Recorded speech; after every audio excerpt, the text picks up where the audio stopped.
Salamat po. Good morning muli. Nawa po ang puso natin ay nakalaan sa pakikinig ng salita ng Panginoon. Mayroon po akong kwento sa inyo. May isang bata na nahulog sa napakalalim na balon. Salamat na lamang at hindi gaanong malalim ang tubig. At maraming tao ang lumapit. Sinaksihan ang paghihirap ng bata roon na nasa dibdib ng tubig. Nais niyang maligtas sa kanyang sarili pero wala siya magawa. At maraming tao ang nagbigay ng suggestions upang makaalis ang bata at maligtas sa napakalalim na balon. Mayroong naghagis ng pagkain upang makapanatili ang bata. Mayroong nagsabi na kailangan siyang iahon. Kaya mayroong pong naghagis ng lubid. Pero hindi umabot sa bata, kapos ang lubid. At maraming nananalangin, lumuhod, at hiningi ang tulong mula sa Diyos. Ngunit nananatili pa rin ang bata. Sa wakas, may isang lalaking matapang, nag-alay ng buhay, at siya ay nakipag-isa sa bata sa kahirapan. Bumaba siya, yanakap ang bata, inaahon niya ang batang ito mula sa tiyak na kapahamakan. Ganito ang kaligtasang naganap sa buhay ng bawat mananampalataya. Hindi sapat ang sariling panukala. Hindi sapat ang mahuhusay na mga ideya, na paraan. Hindi sapat ang relihiyon tulad ng lubid na kapos. Hindi sapat ang magsalita ng magaganda o maghagis ng pagkain. Walang magagawa ang sinumang taong may ahon ang isang tao sa lusak ng kasalanan. Kinakailangan si Kristo mismo ang bababa upang tayo'y iligtas. Kaya ang pamagat po ng mensahe nating umaga, nahahanguin natin sa Colossus chapter 1, verse 19 to 23, si Kristo ang kataas-taasan sa katubusan. Si Kristo ang kataas-taasan sa katubusan. Basahin po natin Colossians 1, verses 19 to 23. Ganito po ang pagkakasabi. Sapagkat minagaling na ang buong kapuspusan ay manirahan sa Kanya. At sa pamamagitan niya ay pagkasunduin ng Diyos sa Kanyang sarili ang lahat ng mga bagay. Sa lupa man o sa langit, na ginagawa ang kapayapaan sa pamamagitan ng dugo ng Kanyang krus. At kayo, na dating hiwalay at mga kaaway sa pag-iisip sa pamamagitan ng masasamang gawa, pagkasundo niya ngayon sa Kanyang katawang laman sa pamamagitan ng kamatayan upang kayo'y iharap na mga banal at walang dungis at walang kapintasan sa harapan niya. Kung kayo'y nagpapatuloy na matatag at matibay sa pananampalataya at hindi nakikilo sa pag-asa sa ebanghelyo na inyong narinig na ipinangaral sa lahat ng mga nilalang sa silo ng langit, akong si Pablo ay naging ministro ng ebanghelyong ito. Ito pong salita ng Panginoon, natin pong pinamagatan, si Kristo ang kataas-taasan sa katubusan. Tayo manalangin. Opo, Panginoon, marami po ang umaangking sila'y naligtas na sa mga nakaraang panahon. Ngunit ang kaligtasan na wala pong alam na katotohanan at pagtanggap ng biyayang katotohanan sa iyong salita ay hugkang lamang, O Diyos.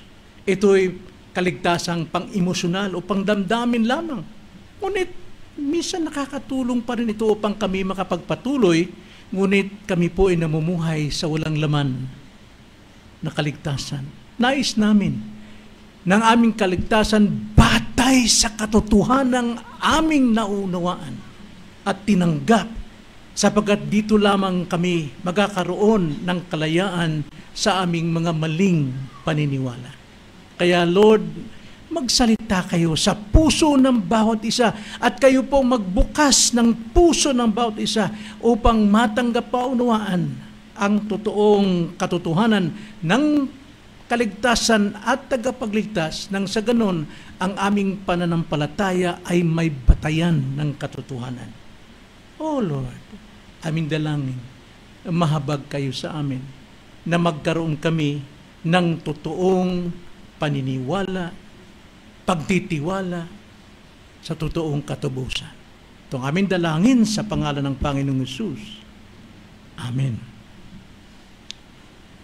Na alam natin sa ating patuloy na series sa Colossians, nasa chapter 1 pa rin tayo. At alam natin na si Pablo ay sumulat ng liham sa mga taga-Colosas upang iwasto ang maling katuruan na nagpapababa kay Kristo sa pagkatao at mga gawa ng Diyos. Sa ating panahon, marami po ang naniniwala kay Kristo, ngunit siya isang tao. Bagamat ang kanilang iglesia ay nasa pangalan ni Kristo.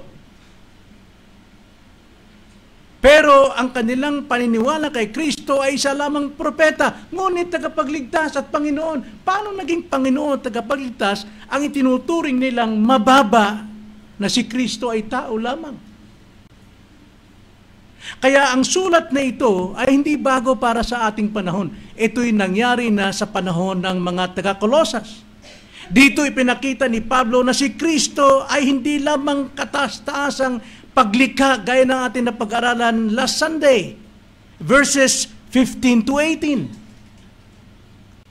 Kundi siya rin ang kataas-taasang sa katubusan. Dito sa verses 19 to 23. So ang kaligtasan ay hindi gawa ng tao o hangarin ng tao, wish ng tao, paggawa ng mabuti, pagbibigay ng pagkain, o sumapi sa relihiyon, o ang paniniwala sa anghel tulad ng mga taga-Colosas, kundi sa pamamagitan ng dugo ni Kristo. Ang ibig sabihin, sa pamamagitan ng kamatayan ni Kristo sa krus ng Kalbaryo. Yun po ang katubusan. Kaya sa umagang ito, sa mga talatang ito, tignan natin si Kristo sa tatlong katangian pagdating sa katubusan. Ang katangian ito, nawa, ang siyang may sulat sa ating mga puso at unawain sa ating mga pag-iisip upang dala natin ito sa ating buhay. Una, sa katubusan, si Kristo ang kapuspusan ng Diyos. Wala pong katubusan sa relihiyon o mga aktibidad o anumang ritual maliban kay Kristo, sapagkat si Kristo ang kapuspusan ng Diyos.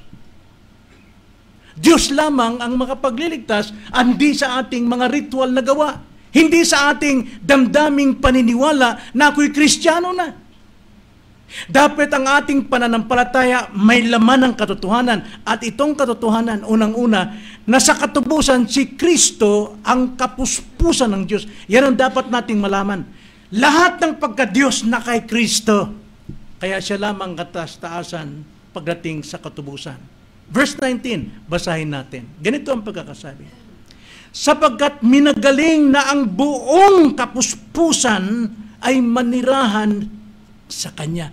Buong kapuspusan ay manirahan sa Kanya. So ano ibig sabihin ng salitang kapuspusan? Sa English is fulfill. Tama ba yun? Fulfillment. So ang ibig sabihin ng kapuspusan sa Griego, meaning kabuuan. Kabuuan. o lahat ng katangian ng pagka-Diyos na kay Kristo. So wala pong ibang tagapagligtas na kay Kristo. John 1:14, ganito ang pagkakasabi, at 16, at naging tao ang salita. Sino yung salita? Naging tao? Si Kristo. At naging tao ang salita at tumahang kasama namin. Na gusto kong tignan mo na ang konteksto ng salitang ginamit dito. Naging tao ang salita sapagkat sinabi sa verse 1 hanggang 4. Nang salita ay naroon na bago pa ang mundo. Kasama ng Diyos ang salita at ang salita ay Diyos. At walang anumang bagay na nalikha sa mundong ito maliban sa salita. So yung salitang tinutukoy dito ay creator, tagapagligtas. At ang sabi sa verse 14, at naging tao ang salita at tumahang kasama namin. So paano sasabihin ng relihiyon na si Kristo ay tao lamang, pero Panginoon daw na tagapagligtas? Samantalang sinasabi rito na ang salita'y naging tao at ang salitang ito ay creator of all things. Diyos siya, kasama ng Diyos. Ang sabi sa ating teksto, verse 14, basahin ko ulit, at nakita namin ang kanyang kaluwalhatian, saksi ang mga apostol, kaluwalhatiang gaya ng sa tanging anak ng Diyos. Puspos ng biyaya at katotohanan. Lumakta tayo sa verse 16. At mula sa kanyang kapuspusan, meaning to silang kapuspusan, kapunuan ng buong Diyos sa kanyang sarili, mula sa kanyang kapuspusan ay tumanggap tayong lahat. See? Siya yung blesser natin, siya yung biyaya natin. Wala tayong pinagmumula ng lakas, isip, puso, lahat ng kilos natin ay mula kay Kristo. Biyaya na sinundan pa ng ibang biyaya. See? As a Christian, tumanggap tayo ng biyaya, sunod-sunod pa rin ng biyaya hanggang glorification. Yan ang kapuspusan na tinanggap natin mula sa Diyos. Colossians 2:9, ganito ang pagkakasabi. Sapagkat sa Kanya, si Jesus, naninirahan ang buong kapuspusan ng pagka-Diyos sa katawan. Pag sinabing sa katawan, mga kapatid, ang tao po ay makasalanan, kailangan pagbayaran ito sapagkat si Adan ay nasa laman at lahat tayo naging makasalanan. Kailangan mayroon ding ikalawang Adan na nasa katawan upang magawa niyang tubusin ang mga taong nasa katawan. Kaya ang buong kapuspusan ng Diyos, ng pagka-Diyos, ay nasa katawan ni Jesucristo. Meaning to say, si Kristo ay Diyos, ganap na Diyos at ganap na tao. Hindi pwedeng sabihin natin, si Kristo ay 100% God and 100% man. Sapagkat pag tayo nagbilang ng percent, meaning to say, pwedeng bumaba at pwedeng tumaas. So hindi natin pwedeng sukatin si Christ sapagkat nasa Kanya ang buong kapuspuso ng Diyos.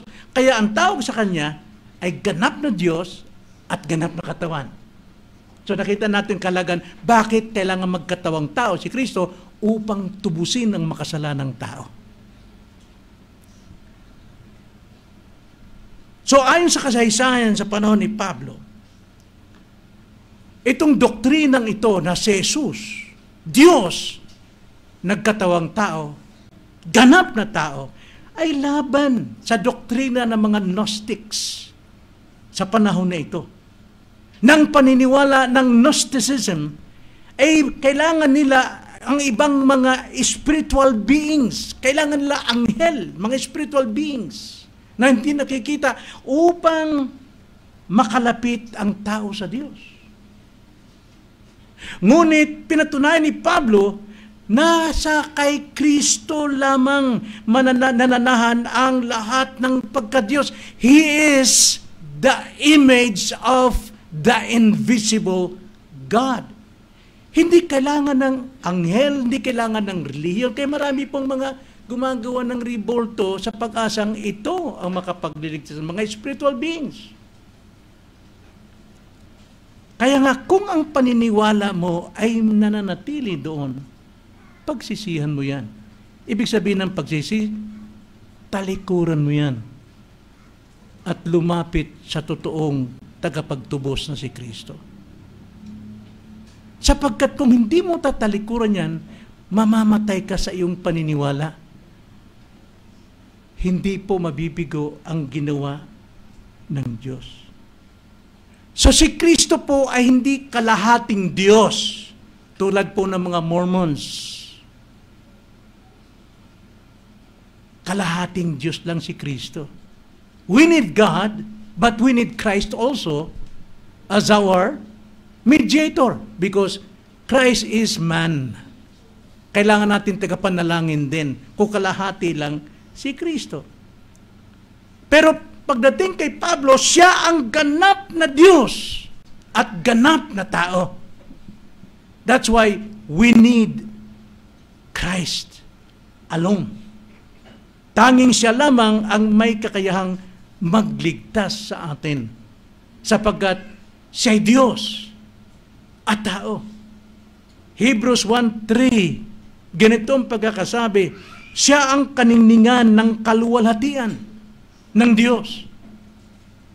He is the radiance of the glory of God, tunay na larawan ng kanyang likas. Ang pagkakasabi sa Nasby, and He is the radiance of His glory and the exact representation of His nature. Si Kristo. Unique. The only begotten. The only one. Wala pong iba. Kaya nga, Jesus Christ is the only begotten who takes the sins of the world. Walang iba pong makapagtutubos sa kasalanan maliban sa unique, begotten, only begotten Son of the Father. Isipin niyo po ang baso. Nang baso, pagka pinuno mo yan, hindi na pwedeng dagdagan. Buhusan mo man ng isang balde, mananatili pa rin ang kapunuan ng baso. Hindi pwedeng dagdagan. Ganun po. Ang pagka-Diyos ni Kristo hindi pwedeng dagdagan. Puno palagi. Hindi pwedeng dagdagan dahil lubos na eh. Siya ang kapuspusan ng Diyos. Kaya nga, dapat yan ang matanim sa puso natin. Huwag tayo magtiwala sa ating karanasan na ako'y naligtas na. Pero walang laman yung iyong pananampalataya. Kahit katulad ng pag-aaral natin sa Sunday School, yung pananampalataya natin may laman from the beginning to glorification. Election, calling, regeneration, conversion, justification, adoption, sanctification, perseverance of the saints, and glorification. Kaya pag sinabi mong, ako'y mananampalataya, mean to say, you know, alam mo ang nilalaman ng iyong pananampalataya, ang kaligtasan. At yan ang ginawa ng Kristo sa ating katubusan. Ikalawa, so nakita natin una sa katubusan, si Kristo ang kapuspusan ng Diyos. Si Kristo ang kapuspusan ng Diyos. Ikalawa, sa katubusan, si Kristo ang tagapagkasundo. Si Kristo ang tagapagkasundo sa pamamagitan ng dugo ng kanyang krus. Natandaan nyo kanina, meron akong isiningit na illustration sa Sunday School na ang Diyos ay naglikha ng puno ng buhay sa gitna ng Eden, pero naglikha rin siya ng puno ng kaalaman ng mabuti at masama.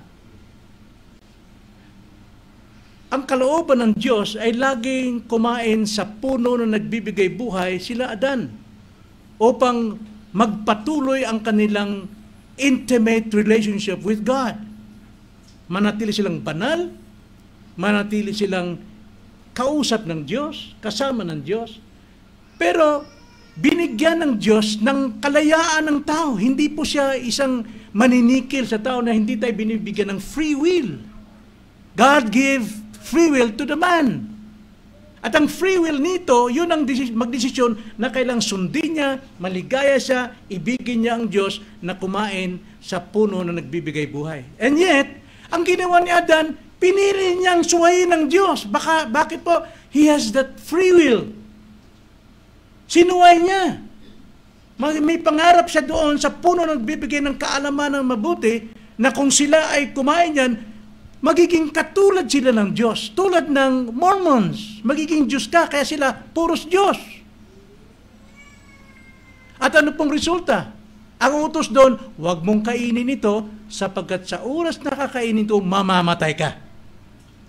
Pero dahil sa free will, sinunod nila ito. Kaya nagdusa ang tao. At ang puno ng eternal life ay pinabantayan ng anghel at never na magtagpo muli ang tao at ang buhay na walang hanggan. So ang ginagawa ng tao, nagsisikap sila sa reliyon, sa good work, sa lahat ng pagsisikap, pero walang makakagawa nun. Ang tanging makapagdurugtong, makapagbabalik sa atin doon sa tree of life is the death of Jesus Christ. Ang dugo ni Kristo. Yung bang pananampalataya mo? Unaniwala ka lang sa sinabi ng pastor, tumanggap kayo sa altar calling. Ngayon, Kristiyano ka na. Walang laman ang faith mo. Sabi ni Jesus Christ, if you are my disciples, remain in my word, and you shall know the truth, and the truth will set you free. Kahit gaano ka nakatagal na isang mananampalataya, you need to hear the word preached. Because faith cometh by the hearing, the preaching of the word of Christ. Yun ang totoong faith that can save you. Kaya ang katubusan, si Kristo ang tagapagkasundo. Siya lamang sa pamamagitan ng kanyang dugo sa krus. Basahin natin ang verse 20. Ganito ang sabi sa verse 20. At sa pamamagitan niya ay pagkasunduin ng Diyos sa kanyang sarili ang lahat ng mga bagay sa lupa man o sa langit na ginagawa ang kapayapaan sa pamamagitan ng dugo ng kanyang krus. So ano ibig sabihin ng pagkasundo? Reconciliation. Sa Griego po, mga kapatid, ibig sabihin ay ganap na pagbabalik ng relasyon. Nakita nyo, noong gamitin ng tao ang kanyang free will, sinunod niyang sundin ang ipinagbawal, tao is separate from God. And that separation is eternal. Walang hanggan. Walang makapagdugtong. Kaya nga sabi sa Romans 3:23, for all have sinned and fall short. Anumang pagsisikap, anumang paniniwala, short to the glory of God. Kaya nga, symbol ng krus ay nakadipa upang pagdugtungin ang panig sa kabila at panig sa kabila. Tanging krus ni Kristo ang makapagdugtong sa Diyos at sa tao. Kailangang mamatay, kailangan dumanak ang dugo ni Kristo. Yun po yung pagkakasundo o pagkasundo. Sa kasaysayan dito ni Pablo, ayon sa katuruan dito, ang krus daw ay simbolo ng kahihiyan at kamatayan. Yan po ang doktrina ng Roma. Kapag ka may pinako, meaning to say, nakakahiya ang taong yan. Kung ikay may kamag-anak na namatay sa krus, kahihiyan sa buong pamilya yan. Simbolo ng kahihiyan at kamatayan. Yan ang turo ng Roma.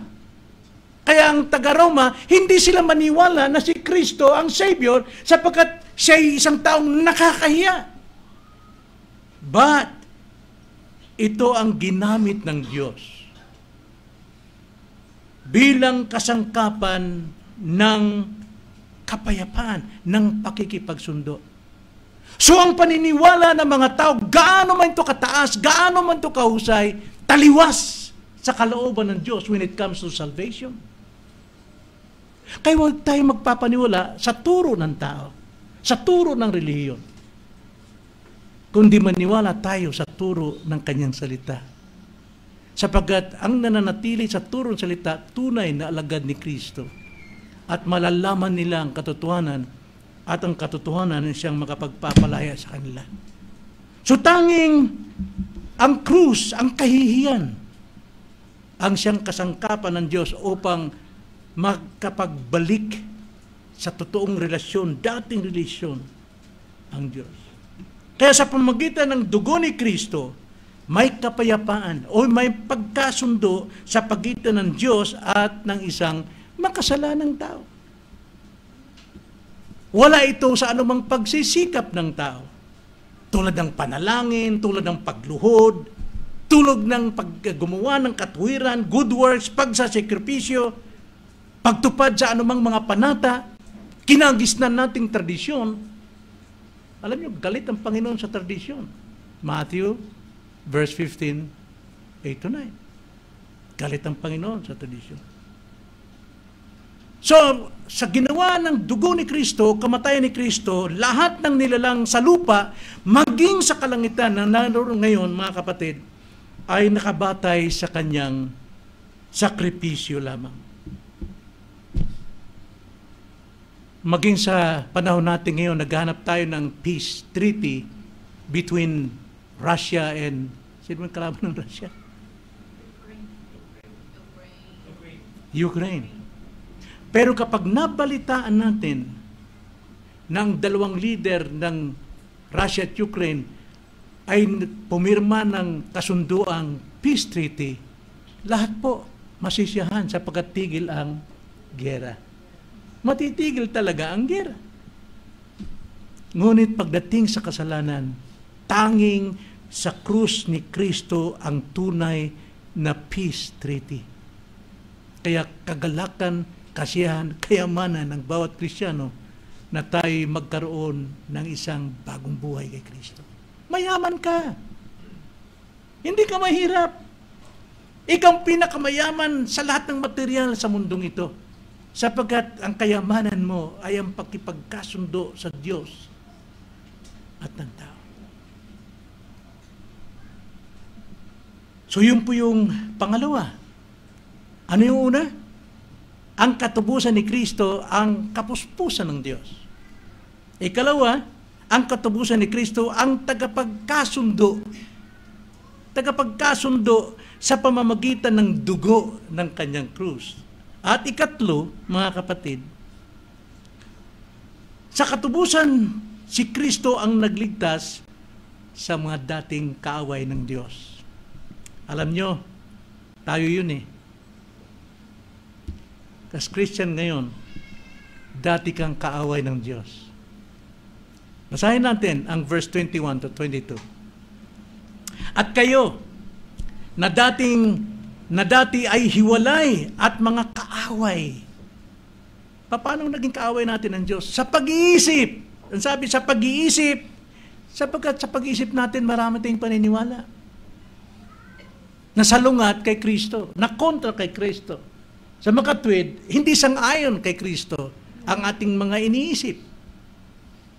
Sa pag-iisip, sa pamamagitan ng masasamang gawa, kung ano yung nasa isip natin, ginagawa natin religiously, kabaitan, pero sa katotohanan, that is against God. Buong puso mo mang ginagawa, yung nasa isip mo, pero laban sa Diyos. So therefore, you are an enemy of God.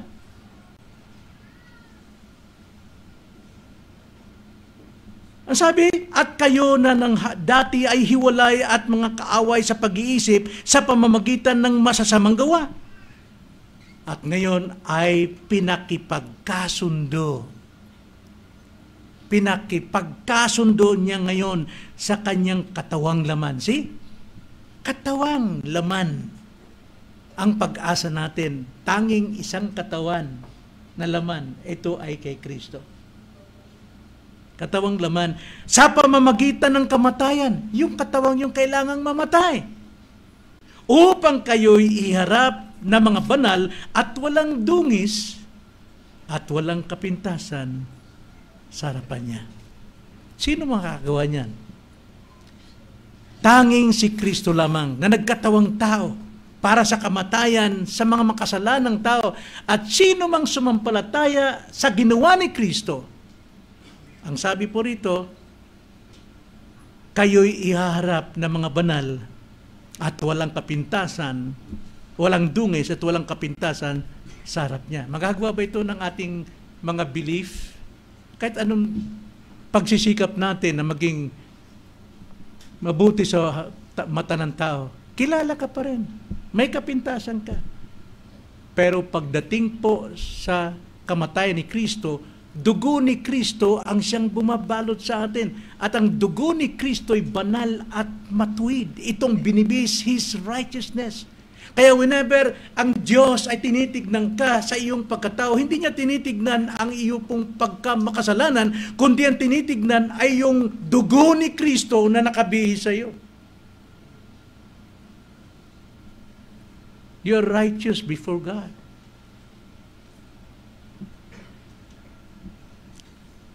So, kung wala pang dugo ni Kristo sa iyo, nasabi sa 2 Corinthians 5:21, His righteousness.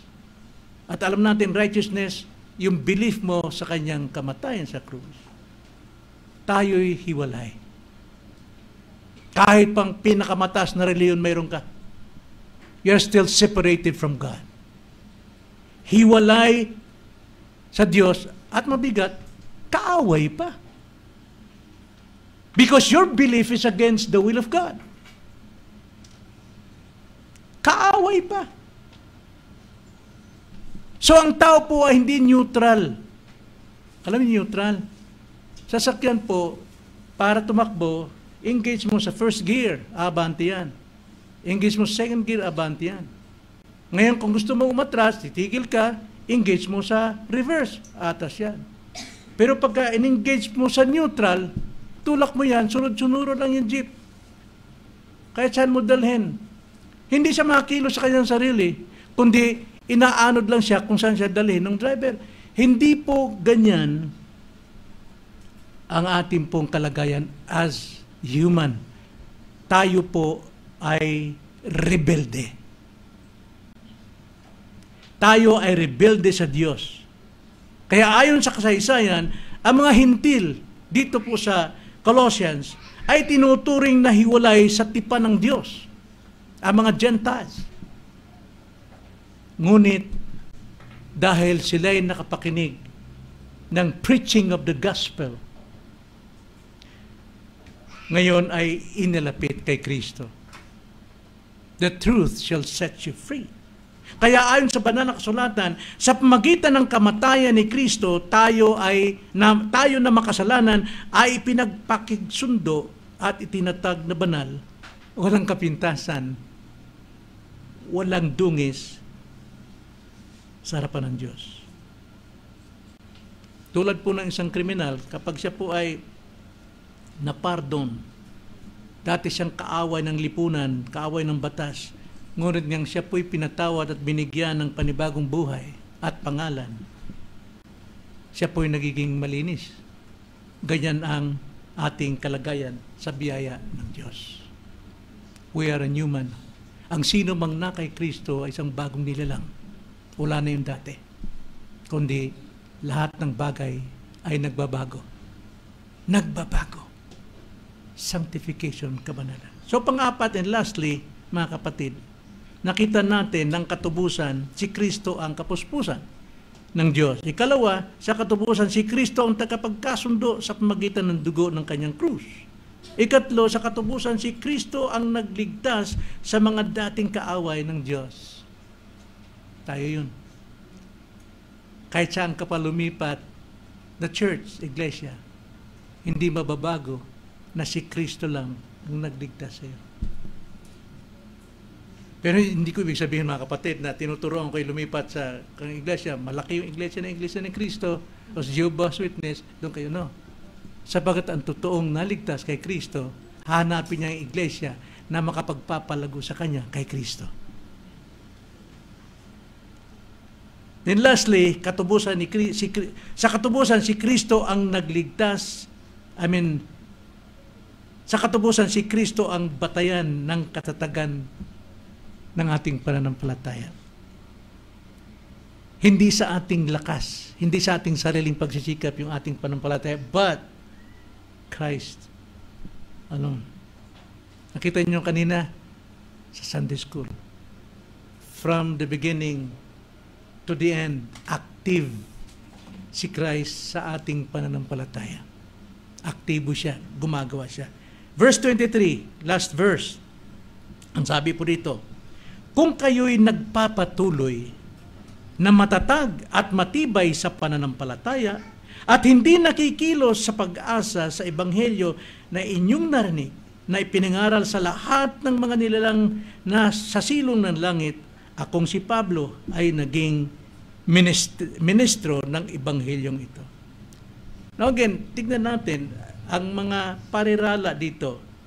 Ang phrase, ang sabi, kung tunay na kayo'y nagpapatuloy. Now, kung titignan natin, parang kondisyon. Nasa atin ang lakas na tayo magpatuloy. Pero ang context po, basahin natin from verse 21. Kung bakit tayo nakapagpapatuloy sa ating pananampalataya. Ang sabi sa 21 hanggang 22, at kayo na dati ay hiwalay at mga kaaway sa pag-iisip, sa pamamagitan ng masamang gawa, ay pinapakikasundo niya ngayon sa kanyang katawang laman sa pamamagitan ng kamatayan upang kayo'y iharap. See? Upang kayo'y iharap sa mga banal at walang dungis at walang kapintasan sa harapan niya kung kayo'y nagpapatuloy. Meaning to say, ang ating pong kaligtasan na patungo tayo sa pagharap ng walang dungis sa Diyos, nababatay sa ating pagpapatuloy. Hindi kondisyon para tayo maligtas, kundi ito po'y katotohanan ng ang isang Kristiyano ay may biyayang nagpapatuloy. Kaya imposible po na konting kirot, konting sakit, hindi ka na magpapatuloy. Sapagkat taglay mo ang biyayang pagpapatuloy. Diyos ang nabigay sa iyo. Ang kailangan lang gawin natin, ipamuhay natin yung biyayang iyon kung kayo'y nagpapatuloy. So dito po sa Colossae, sa harap ng maling turo, pinalalahanan ni Pablo ang iglesia na huwag lumayo sa ebanghelyo. Ang tanging gabay natin ay ang ebanghelyo. Hindi ang katuruan ng tao, hindi ang doktrina ng tao, hindi yung kataasan ng education ang siyang makapagpapatuloy sa ating pananampalataya. Kundi sa ebanghelyo ng Diyos. Saan tayo dapat magtiwala? Sa ebanghelyo ng tao. So ang pagpapatuloy sa pananampalataya ay bunga ng tunay na kaligtasan. Hindi para tayo ay maligtas pa.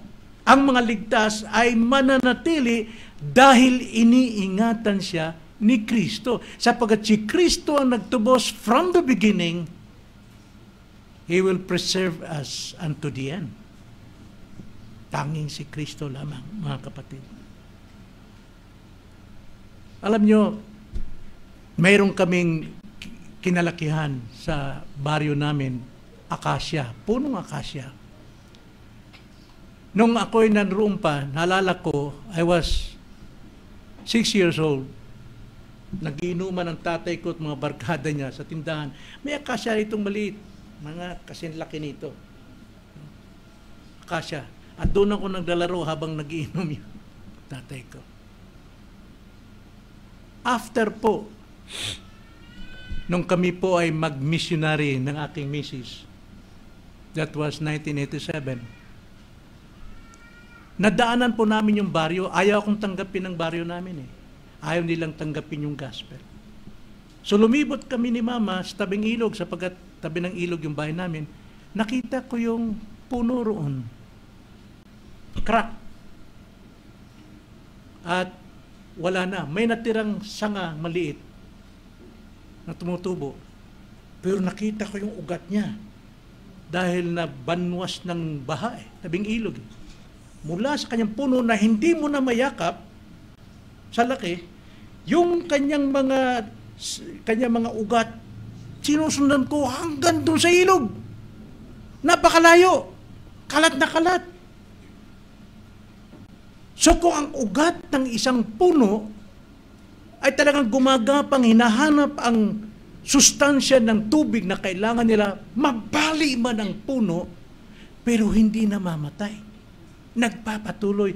Diyan po ang larawan ng isang Kristiyano. Kung malalim ang iyong ugat sa iyong pananampalataya, dahil nagpapatuloy ka sa pangangaral ng Ebanghelyo ng Diyos, minamahal mo ang pakikinig ng salita ng Diyos na ipinapangaral ng mga leader ng iglesia, hahaba ang iyong mga ugat, mabakli man ang iyong katawan, pero mananatili kang buhay at matatag dahil sa ugat ni Kristo. Yun ang ating foundation, mga kapatid. Kaya hinihikayat kong bawat isa na tayo po ay laging mag-aral, makinig ng mensahe tungkol sa Ebanghelyo ni Kristo, sapagkat ito ang batayan ng katatagan ng ating pananampalataya. Kaya nga mga kapatid, kilalanin natin si Kristo na siya lamang ang ganap na kapahayagan ng Diyos, ang buong kapuspusan ng Diyos. Hindi natin makikita ang Diyos, pero makikita natin sa larawan ni Kristo, at si Kristo naman ay makikita at makikilala natin sa pamamagitan ng salita na ating pinapakinggan. Kaya nga lumalago ating panampalataya kay Kristo. We are saved by grace through our faith. Sa simula pa ng ating kaligtasan ay buhat sa pananampalataya, at ang pananampalataya nagmumula sa ating pakikinig ng pangangaral ng salita ng Panginoon. Kung taglay mo ng pananampalataya ang kaligtasan, magpatuloy tayo sa pakikinig upang tayo'y lumago, tumibay, humaba ang ating mga ugat ng batayan ng ating pamumuhay Kristiyano. Ang ating kapayapaan sa Diyos ay hindi nakabatay sa ating gawa, kundi sa dugo ni Kristo. Ano ibig sabihin ng ating kapayapaan? Yung bang kapayapaan natin, wala tayong problema? No, mas malalim pa ron. Kapayapaan, ibig sabihin, pakipagkasundo. Kaaway tayo ng Diyos, hiwalay tayo ng Diyos eternally. Pero dahil po sa dugo ni Kristo, tayo'y inilapit, kaya mayroon tayong kapayapaan sa Diyos. Hindi na natin kaaway ang Diyos sa isip at sa mga masamang gawa. At yan ay nakabatay lamang sa dugo ni Kristo. Kaya ang faith natin ay sa kamatayan ni Kristo at mismong pagka-Diyos at pagkatao ni Kristo. At diyan tayo tumitibay sa ating pananampalataya. Dati tayong mga kaaway, ngayon ay mga anak na ng Diyos. Ito'y biyaya sa atin. Ito'y biyaya, mga kapatid. Kung kayo nalulungkot, alalahanin nyo lang na kayo anak ng Diyos. Kung kayo naghihirap, alalahanin nyo lamang ang inyong relasyon sa Diyos. Tayo'y manatili. O kung sabihin, hindi ka nagpapatuloy ang hirap pagiging Kristiyano. Ang nagpapahirap sa atin sa pagiging Kristiyano ay yung po yung ating sariling sin, the remaining sin, na siyang nag-afflict sa atin, nagbibigay dusa sa atin upang tayo'y mag-isip na masama. Tanggapin natin ang mga tukso ng salibutan na siyang nagpapahina at nagpapalayo sa ating relasyon kay Kristo. Ang kailangan natin, balik tayo sa katotohanan. Who we are and who is Jesus in our lives. Balik tayo. Tayo manatili sa pananampalataya at huwag lilihis sa Ebanghelyo. Huwag alisin ang Ebanghelyo. Alam niyo nung araw, lagi kong pinupursige sa inyo na magdala kayo ng Bible. Pero dahil po sa moderno, hindi natin ginagawa para nakakaya magdala ng Bible, no? Eh, katwira natin, Pastor, sa cellphone kahit saan ka, pwede yung basahin. Kailan mo binasa? Kailan ka nagbasa? Pero kung dala natin ng Bible, may istorbuhan tayo. Ano ba ito? Basahin ko na nga. Ang ibig kong sabihin, mga kapatid, yung gadgets natin, para sa akin, isang pastor, isang maganda. Dahil lahat ng resources ko nasa tab na. Kahit saan man mapunta, sa mission, sa Bisaya, kung saan man, dala ko na lahat. Di tulad nung ano pa na, may library ako, maraming libro, lahat binabasa ko. Pero ngayon, yun ang kagandahan. Pero dapat nating tandaan na wala pa rin ibang salita ng Diyos na alam nating inspired ay nasa banal na kasulatan. Hindi natin pwedeng sabihin, buksan natin ang ating mga Bible sa... No, nalayo ako mga kapatid, pero manatili tayo sa ating panampalataya na huwag tayong lumihis sa Ebanghelyo. Maging dependent tayo sa gospel, maging dependent tayo sa salita ng Panginoon. Ano mang maling turo ang lumalaganap, alam nating maiiwasan natin lahat yan. Sapagkat only truth can set us free. Let us pray. Panginoon, maraming salamat po sa mga katotohanan. Pinatibay niyo muli ang aming pong pananampalataya. Ang nilalaman ng pananampalataya, ang katubusan na ito po ay naituturo sa amin sa regeneration, sa conversion and justification. Hindi mawawala po ang katubusan ni Kristo at pinatitibay ito sa aming pong perseverance at sa pamumuhay sanctification. Maraming salamat po, Ama, na patuloy kayong magbukas ng puso na wala pang tamang relasyon sa inyo upang ang kanilang pananampalataya ay hindi po masayang, kundi palitan ng totoong pananampalataya mula sa katotohanan na napapakinggan at naunawaan at tinanggap. Maraming salamat po. Itong aming dalangin sa pangalan ng Panginoong Hesus.